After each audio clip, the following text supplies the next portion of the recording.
मित्रांनो, कल्पना करा तुमचा फोन वाजतो, तुम्ही तो उचलता आणि पलीकडून आवाज येतो तुमच्या घरातल्या पोराचा, पण आवाजात आनंद नाहीये, आवाजात भीती आहे.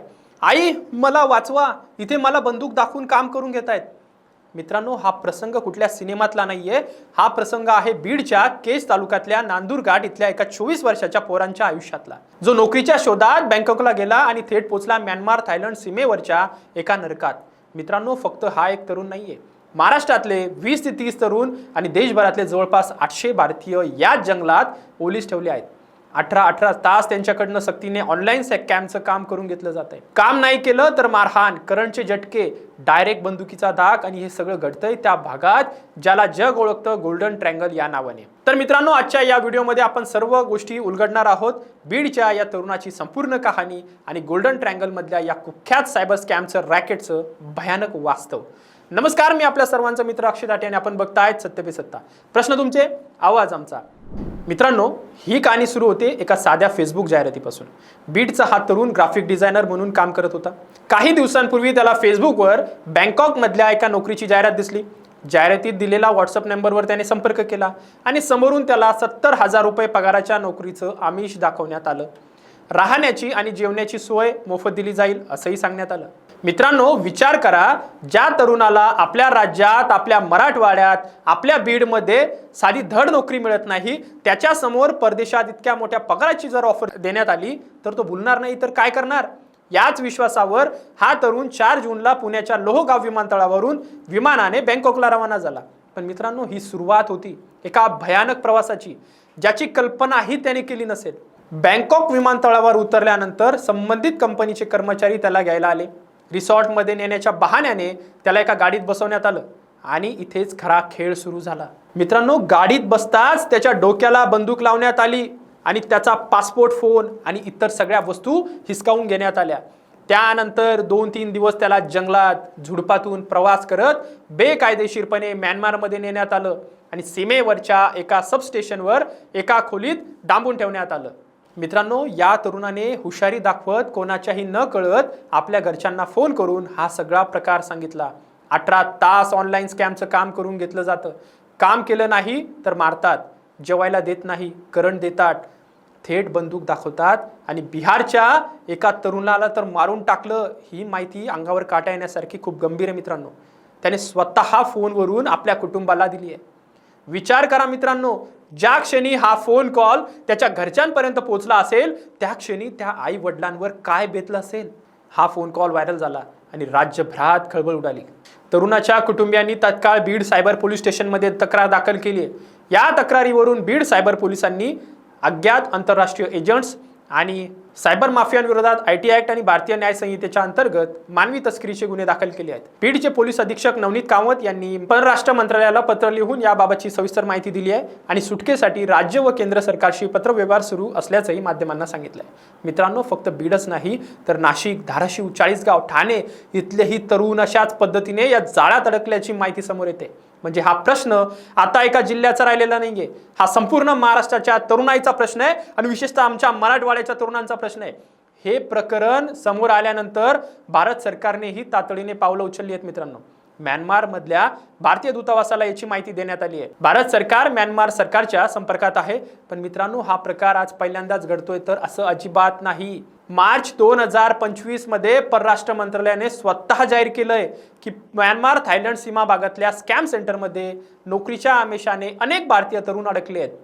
1 जून 2026ला म्हणजे आता मागच्या महिन्यात परराष्ट्र मंत्रालयाचे सचिव विक्रम मिस्री यांनी सांगितलंय 1.5 वर्षात म्यानमारच्या सीमावर्ती भागातल्या सायबर स्कॅम कंपाऊंड मधून 2411 भारतीय नागरिकांना मायदेशी परत आणण्यात आलंय आणि तरीही अजूनही हजारो भारतीय नागरिक अशाच सायबर फसवणुकीच्या अड्ड्यांमध्ये अडकलेले आहेत. मित्रांनो, म्हणजे सरकार परत आणतंय आणि दुसरीकडे नवे तरुण त्याच जाळ्यात अडकत चाललेत. हे चक्र थांबत नाहीये. आणि सर्वात मोठा प्रश्न आहे मित्रांनो, तुम्हाला हा प्रश्न पडलाच असेल की हा गोल्डन ट्रँगल नेमकं काय भानगड आहे. तर हे समजून घेणं खूप गरजेचं आहे. म्यानमार, थायलंड आणि लाओस या 3 देशांच्या सीमा जिथे एकत्र येतात तो प्रदेश म्हणजे गोल्डन ट्रँगल. 1950च्या दशकापासून हा भाग अंमली पदार्थांच्या बेकायदेशीर उत्पादनाचं आणि तस्करीचं जागतिक केंद्र होता. पण गेल्या काही वर्षात इथल्या चिनी गुन्हेगारी टोळ्या आणि स्थानिक सशस्त्र गटांनी आता अंमली पदार्थांच्या धंद्यालाही मागे टाकलंय आणि नवीन धंदा सुरू केलाय सायबर गुन्हेगारीचा. म्यानमारच्या म्यावाडी भागातले के पार्क हे याच रॅकेटसाठी जगभर कुख्यात झाले. आता जंगलांमध्ये उभारलेल्या भल्या मोठ्या इमारती बाहेरून हॉटेल, कॅसिनो किंवा ऑफिस कॉम्प्लेक्स सारख्या दिसत आहेत, पण आतमध्ये शेकडो लोकांकडून जबरदस्तीने ऑनलाईन स्कॅम करवून घेतले जातोय. मित्रांनो, हे रॅकेट काम कसं करतं हे जर समजून घेतलं तर तुमच्या लक्षात येईल की उद्या हा सापळा तुमच्या ओळखीच्या कोणासाठी उभा राहू शकतो. सोशल मीडियावर बनावट कंपन्यांच्या नावाने जाहिराती टाकल्या जात आहेत. आर्थिकदृष्ट्या दुर्बल रोजगाराच्या शोधात असलेल्या विशेषतः आमच्या मराठवाड्याच्या गरीब तरुणांना टार्गेट केलं जातंय.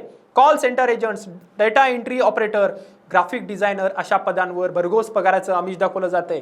भारत, नेपाळ, बांगलादेश, फिलिपाईन्स आणि आफ्रिकेतल्या तरुणांना याच पद्धतीने अडकवलं जातंय. भारतीयांच्या बाबतीत तर या रॅकेटचं काम आणखीन सोपं होतं, कारण म्यानमार आणि थायलंडसाठी भारतीयांना सहज मिळणाऱ्या या ई-व्हिसा आणि व्हिसा ऑन अरायव्हल सुविधेबाबत हे गैरफायदा घेत आहेत आणि हे माफिया याच गैरफायद्याचा फायदा उचलतायत. काही प्रकरणात तर फक्त पर्यटनासाठी गेलेल्या अनेक भारतीयांना याच जाळ्यात उडून मानवी तस्करी केल्याचं समोर आलंय. एकदा का व्यक्ती या जाळ्यात अडकली की तिचे परतीचे सगळे मार्ग बंद केले जातात. जीवाची भीती दाखवून तिच्याकडून सक्तीने सायबर गुन्हे करवले जात आहेत. रोज डेटिंग ॲप्सवर बनावट ओळख तयार करून फसवणूक होते.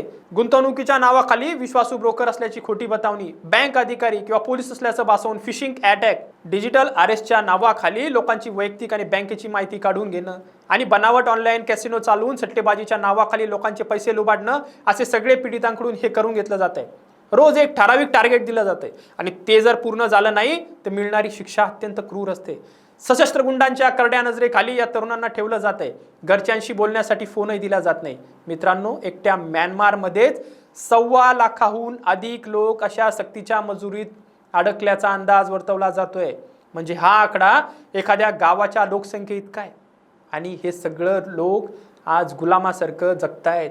तेही 21व्या शतकात गुलामासारखं राबवत आहेत त्यांना. मित्रांनो, बीडच्या या तरुणाने जर हिंमत दाखवली नसती तर आपल्यासोबत काय घडलं हे जगासमोर आलं नसतं. म्हणून आज हा प्रश्न चव्हाट्यावर आलाय. पण अजूनही त्याच्यासोबत असलेले माझ्या महाराष्ट्रातले इतर तरुण त्याच जंगलात अडकलेले आहेत. त्यांच्या सुटकेसाठी प्रयत्न सुरू आहेत, पण तोपर्यंत त्यांची कुटुंबीय जीव मुठीत धरून बसलेत. मित्रांनो, हा प्रश्न फक्त सरकारचा किंवा पोलिसांचा नाहीये. परदेशातल्या कुठल्याही नोकरीच्या आमिषाला बोलण्याआधी त्या कंपनीची, त्या एजंटची शहनिशा करणं ही आपल्या सगळ्यांचीच जबाबदारी आहे. मित्रांनो, भारतीय दूतावासामार्फत नियुक्त्यांची विश्वासार्हता तपासा.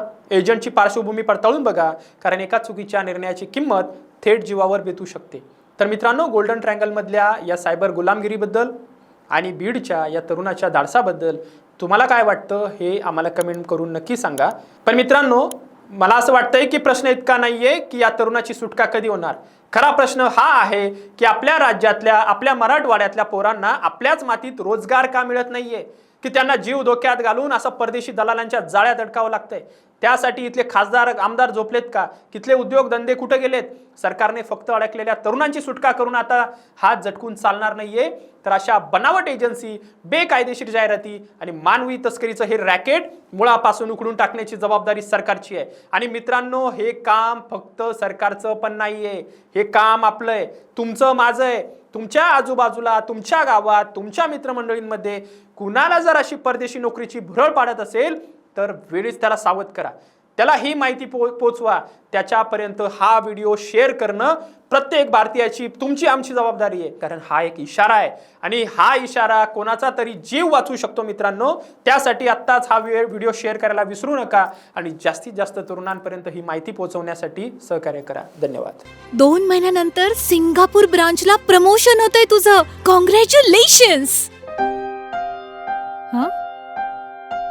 काय ग, तुला आनंद नाही झाला? मॅडम, तुम्हाला माहितीच आहे की मला PCODचा त्रास आहे. दिवसभर फटीग असतो, सारखा मूड स्विंग होतो. उगाच एवढी जबाबदारी कशाला घ्यायची? अगं, एवढं सिरियस नाहीये ते. त्यावर सोपा उपाय आहे. Doctor Chatej homeopathy clinic. अगं, किती जणींनी तिथे उपचार घेतलेत. महाराष्ट्रात अनेक ठिकाणी त्यांच्या शाखा आहेत.